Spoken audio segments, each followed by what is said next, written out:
Leviticus 21, Rules for Priests. God continued teaching his people, but this time he gave special instructions for the priests. The priests were chosen to serve close to God, so they had to live in a careful and respectful way. Then God spoke to Moses. "Speak to the priests, the sons of Aaron, and say to them, 'A priest must not make himself unclean for the dead among his people.'" God said. God explained that priests had to be careful about when they could go near the dead.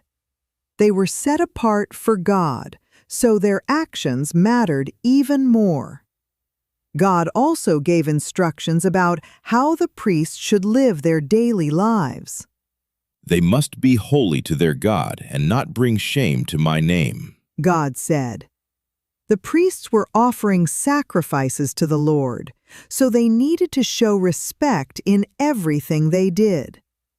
God gave rules about marriage as well. "They must marry women who live in a pure and honorable way," God said. This was to protect the holiness of their role. God also spoke about the high priest, who had even greater responsibility. "The high priest must not leave the sanctuary or make himself unclean, even for his parents," God said. The high priest was set apart in a very special way, fully dedicated to serving God. God also gave instructions about physical conditions.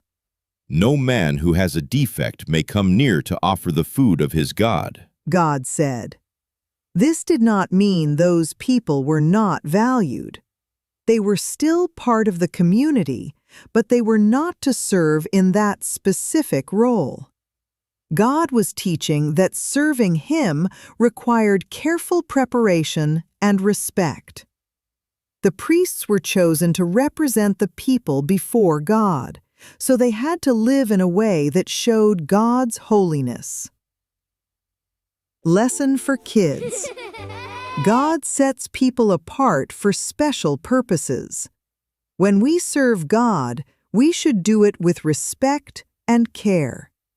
God wants us to live in a way that honors Him in everything we do. Being set apart means choosing to live differently for God. The end.